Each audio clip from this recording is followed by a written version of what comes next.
So today, we're cracking open a text that was literally buried in the Egyptian desert for almost 2,000 years. It's called the Gospel of Philip, and let me tell you, it offers a vision of Christianity that is startling, poetic, and, well, profoundly challenging. Let's dig in and see what it has to say. Okay, this is the line, the one that gets all the attention. It paints this picture of Jesus and Mary Magdalene, or Miriam, as she's called here, that pretty much turns everything you might have learned in Sunday school on its head. And honestly, it's just the tip of the iceberg. So, yeah, these are the big questions, right? This text doesn't just hint at a different kind of relationship between Jesus and Miriam, it lays out a completely different spiritual path. So how in the world did it get lost for so long, and what is it really trying to tell us? All right, let's start with that kiss. But to really get it, we've got to understand where this gospel even came from. Its journey back to us is a wild story all on its own. And look, this wasn't just some random scrap of papyrus found in a cave. In 1945, an entire library of these so-called Gnostic Gospels was unearthed. These were texts that had been deliberately, intentionally buried, most likely by monks who were desperate to save them from being destroyed. And here's the really crucial part. This isn't some modern forgery or fan fiction, okay? The original text goes all the way back to the very early days of Christianity, around 150 CE. Then it was hidden away during a time of really intense theological battles, only to see the light of day again in our modern era.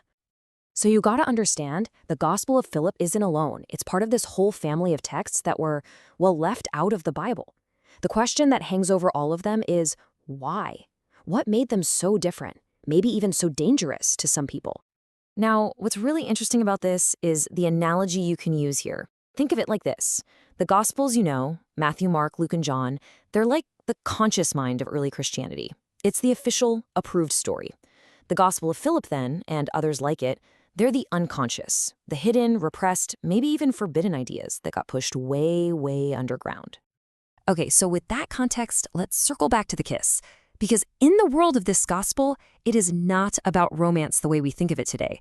No, it's about something way, way deeper. And this right here, this is brilliant. It just nails the point. The original Hebrew word for kiss, nashak, has this beautiful, profound double meaning. So a kiss isn't just, lips touching. It's a spiritual union. It's about sharing the same life force, the same spirit, or pneuma. Jesus and Miriam, they're sharing the same divine breath. And the gospel just takes this idea and blows it up to a cosmic level. This union isn't some minor detail. It's presented as the very creative force of the universe. The connection between two whole beings is seen as a direct reflection of the divine itself. And this is the real game changer. I mean, it's a complete 180. Where later Christian traditions would see sin or something to be ashamed of, the Gospel of Philip sees the most sacred space imaginable, the Holy of Holies, the place where God's presence dwells. But this radical rethinking, it doesn't just stop with intimacy. Oh no, the challenges don't just stop with sexuality. This text comes for the big ones, life, death, and what it even means to be resurrected. Okay, this is a classic Gnostic brain twister, right? What on earth does that mean? Well, it's suggesting that resurrection isn't something that just happens after you die. It's a spiritual awakening, a total inner transformation that has to happen right here, right now, while you are still alive. And this gets to a really core theme in the whole text, this idea of non-duality. Basically, it's saying we're wrong to see things as total opposites at war with each other. It sees them as inseparable parts of a bigger whole, like two sides of the same coin.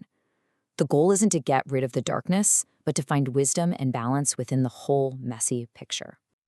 So, what are we supposed to do with a text like this? I mean, it doesn't give you a neat list of rules or easy answers. In fact, it seems like its whole point is to do the exact opposite. So if you boil it all down, these are the big challenges. The Gospel of Philip isn't some dusty old history book. It's more like a spiritual dare. It asks us to look at our most fundamental beliefs about our bodies, about life, about faith, and to have the guts to ask, is there another way to see this? And that right there is the heart of it all, the knowledge, this gnosis the text talks about. It's not about collecting more facts or memorizing doctrines. It's about cultivating a state of true humility and openness, about having the courage to admit that we don't know, because that's where the real spiritual journey begins.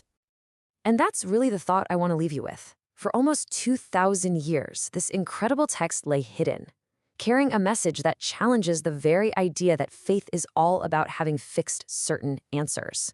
It invites us, instead, to consider a different path, one where maybe the deepest act of faith is having the courage to keep asking the questions.